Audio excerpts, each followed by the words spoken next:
Bonjour et bienvenue. Aujourd'hui, on va plonger au cœur de l'une des batailles intellectuelles les plus explosives de l'histoire. Une bataille déclenchée par la Révolution française et qui a opposé deux véritables géants de la pensée politique. Un duel qui, vous allez le voir, a vraiment façonné notre monde moderne. Cette citation de l'éditeur, elle plante parfaitement le décor. On ne parle pas d'un simple débat académique, non. C'était une véritable guerre des idées avec pour enjeu rien de moins que l'avenir de l'Europe. Alors, qui étaient les combattants en lice? Au cœur de cette tempête, on trouve donc deux hommes, Thomas Paine et Edmund Burke. Ce qui est fascinant, c'est qu'ils étaient amis, ils se respectaient mutuellement. Mais voilà, l'histoire les a placés de part et d'autre une fracture idéologique immense. D'un côté, on a Edmund Burke. Lui, c'est l'homme d'État, le philosophe bien établi. Pour lui, la société, c'est comme un vieil arbre, voyez, avec des racines profondes que sont la tradition et l'héritage. De l'autre côté, il y a Thomas Paine, l'auteur radical, le révolutionnaire. Lui, il est convaincu que chaque génération doit avoir le droit de repartir de zéro. On a là deux visions du monde qui sont, totalement irréconciliables. Et le point de rupture, le voici, la Révolution française. Burke est complètement horrifié. Il publie ses réflexions sur la Révolution de France, qui est une attaque frontale, virulente contre ce qui se passe à Paris. Pour Paine, qui à ce moment-là est en France, c'est une trahison pure et simple des principes de liberté. Il ne peut pas laisser passer ça, il doit répondre. Alors pour bien comprendre ce duel, il faut d'abord saisir l'argument central de Burke. C'est une idée à la fois simple et assez dérangeante, qui est vraiment le fondement de toute sa pensée. Burke affirme, noir sur blanc, qu'une génération peut, par un acte solennel, engager toutes les générations à venir. C'est pas juste une question d'influence, non, c'est une obligation, une chaîne perpétuelle. C'est en quelque sorte l'autorité des morts sur les vivants. Et Burke ne sort pas cette idée de son chapeau. Il s'appuie sur ce qu'il considère comme une preuve en béton, une déclaration du Parlement anglais datant de 1688. Pour lui, ce que Paine appellera avec mépris un parchemin moisi est en fait un contrat sacré, qui lie le peuple anglais pour l'éternité. La conclusion logique de tout ça, elle donne le vertige. Si Burke a raison, ça veut dire que la liberté n'est pas un droit inné, mais un simple privilège que nos ancêtres auraient pu céder pour toujours. Le destin des vivants serait donc scellé par les décisions des morts. Face à cet édifice de tradition, Thomas Paine va lancer une contre-offensive absolument dévastatrice. Il ne se contente pas de réfuter Burke point par point, il va opposer une vision du monde radicalement nouvelle. C'est la question fondamentale que Paine jette à la figure de Burke et de tout l'ordre établi.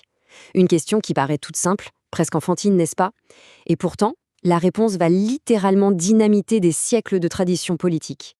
La réponse de Paine est sans aucun appel. Ce n'est pas une simple réfutation, c'est une condamnation en règle. Pour lui, l'idée de Burke n'est pas juste une erreur philosophique. Non, c'est l'essence même de la tyrannie. C'est l'arrogance suprême d'une génération qui prétendrait enchaîner l'éternité. Et ça illustre parfaitement le fossé entre les deux hommes. Burke, lui, va chercher la légitimité dans le passé, dans les vieux documents poussiéreux. Paine, au contraire, la trouve dans le présent, dans la nature même de l'être humain. L'autorité ne vient pas des archives, elle vient de la raison et du cœur des gens qui sont en vie, ici et maintenant. Et voilà, le coup de grâce. C'est la phrase qui fait s'effondrer tout le château de cartes de Burke. C'est simple, direct et d'une logique implacable. Si on ne peut pas posséder un autre être humain, comment pourrait-on posséder des générations entières qui ne sont même pas encore nées?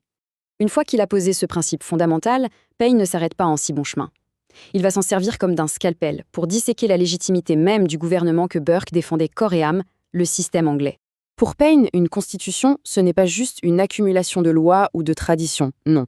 C'est un acte fondateur, un document tangible, concret, créé par le peuple, pour le peuple, et qui existe avant le gouvernement. Autrement dit, le gouvernement est le serviteur de la Constitution et non son maître. Et là, la conclusion est radicale. Pour l'époque, elle est même carrément choquante. Puisque le gouvernement anglais n'est pas né d'un acte du peuple, mais d'une conquête militaire en 1066, eh bien pour Paine, il n'a tout simplement pas de véritable constitution. Il n'y a pas de document visible, pas de source d'autorité à laquelle on peut se référer. Et Paine, il ne reste pas dans la théorie pure. Il compare le nouveau modèle français à la réalité anglaise. Et là, le contraste est saisissant. En France, on vise une représentation juste. En Angleterre, on a des bourgs pourris, comme Salzurum. Imaginez des villages en ruine, sans habitants, qui élisaient plus de députés que des villes industrielles immenses comme Manchester. Pour Paine, le système était une farce. Pour lui, ces défauts, ce ne sont pas des accidents de l'histoire. Pas du tout. Ils sont inscrits dans l'ADN d'un système qui a été imposé par la force, un système de conquérants fait pour maintenir des privilèges et certainement pas pour garantir des droits. Mais attention, les droits de l'homme n'est pas qu'une critique. C'est aussi, et peut-être surtout, un manifeste d'espoir, une vision d'un avenir radicalement différent, un avenir fondé sur la raison et la liberté. Paine voit l'histoire comme une progression en 3 temps. D'abord, l'humanité a été gouvernée par la superstition et la peur. Ensuite, par la force brute, celle des conquérants. Mais il sent qu'une nouvelle ère est en train de s'ouvrir, l'ère de la raison, inaugurée par les révolutions américaines et françaises. Cette dédicace à George Washington révèle toute l'ampleur de sa vision. Pour Paine, l'Amérique, ce n'est pas une fin en soi, c'est un commencement. C'est l'étincelle qui, avec la France, va devoir embraser le monde et régénérer les vieilles monarchies corrompues d'Europe. Son ambition, en fait, ne se limitait ni à l'Angleterre ni à la France. Elle était universelle. Il y a une petite anecdote racontée par le poète Samuel Rogers qui résume ça à la perfection. Lors d'un dîner, Paine a levé son verre et a porté un toast. Pas à la République d'Amérique, ni à celle de France. Son toast, c'était « à la République du monde ». Une idée sublime qui résume tout son projet. Un monde sans tyran, uni par les droits universels de l'humanité. Au final, c'est la question que ce débat nous laisse en héritage. Parce que l'écho de cette confrontation entre Burke et Paine, il résonne encore très fort aujourd'hui. On l'entend dans chaque débat sur la tradition face au progrès, sur l'héritage face à la création. Alors, quel chemin emprunter ? Est-ce qu'on choisit la sécurité de ce qui a toujours été ou la liberté de tout réinventer ? La question reste grande ouverte.